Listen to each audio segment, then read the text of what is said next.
राजस्थान के और हिंदुस्तान के नीचे के तबके को मिलेगा। नौजवानों के लिए खास तौर पर उनके स्किल डेवलपमेंट से लेके अनेकों योजनाओं के जरिए रोजगार परक नीतियां भी बनेंगी।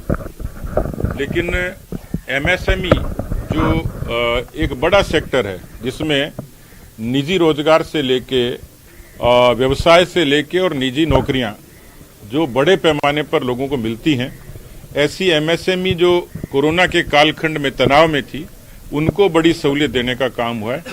कुल मिलाकर मैं कह सकता हूं कि ये पूरे तरीके से इंक्लूसिव बजट है, सर्वसमावेशी है और इस बजट से जो भारत की मध्यम वर्ग को, खासतौर पर भारत के जो वंचित लोग थे, उनको जो उम्मीद थी वो भारत की सरकार ने, देश के यशस्वी प्रधानमंत्री जी ने वित्त मंत्री निर्मला सीतारमण जी के प्रस्तुत किए गए बजट के जरिए करने की कोशिश की है। विपक्ष का आरोप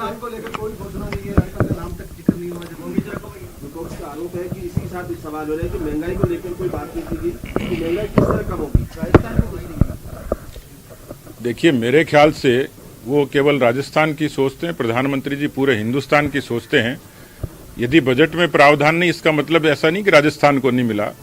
राजस्थान को पिछली बार केवल रेल का जो इन्वेस्टमेंट है वो 56,000 करोड़ रुपए, शायद कांग्रेस के अंधे लोगों को दिखता नहीं है। भारतमाला और हाईवेज का डेवलपमेंट ये मोदी सरकार की बुनियादी विकास की प्राथमिकता है, जिसका बड़ा हिस्सा राजस्थान के लोगों को मिलेगा। 77 लाख किसान प्रधानमंत्री किसान सम्मान निधि लेते हैं, राजस्थान के लेते हैं, जिनको 12,000 करोड़ रुपए सीधा उनके खाते मिलता है। 63 लाख उज्ज्वला के कनेक्शन राजस्थान की महिलाओं को ही मिले हैं। 17 लाख आवास राजस्थान के उन जिनके सर पे छत नहीं है उनको ही मिले हैं।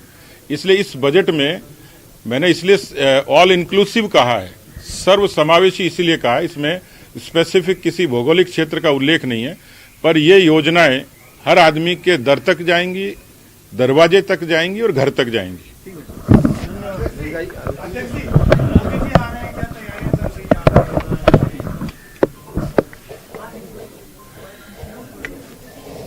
देश के यशस्वी प्रधानमंत्री जी देश में बुनियादी ढांचे के विकास के लिए प्रतिबद्ध हैं और इसलिए जैसा मैंने उल्लेख किया, प्रधानमंत्री ग्राम सड़क योजना, हाईवेज का विस्तार, रेलवे का विस्तार, वंदे भारत, इस तरीके के जितने जो कनेक्टिविटी के काम है, इसमें भी देश को जोड़ने का बहुत सारा बजट सरकार ने दिया है।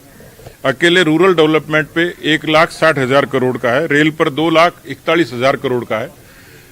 इसी तरीके से जो हाईवेज निर्मित हुए, जिसमें देश का ऐसा पहला हाईवे है जो मुंबई और दिल्ली को जोड़ेगा, एक्सप्रेसवे, सुपर एक्सप्रेसवे, जिससे बंबई और दिल्ली की दूरी केवल 12 घंटे ड्राइव होगी।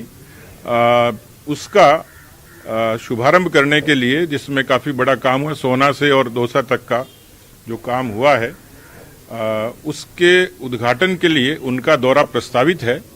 पहले वो 4 को था, लेकिन अब वो 12 को होगा। हालांकि वो जो रोड और ट्रांसपोर्ट मंत्रालय है नितिन गडकरी जी का, उसके अंतर्गत वो होगा। लेकिन जिस तरीके से मानगढ़ में, जिस तरीके से मालासेरी में, उसी तरीके से दौसा और आसपास के पूरे जयपुर संभाग की जनता बड़ी संख्या में प्रधानमंत्री जी को सुनने के लिए आएगी।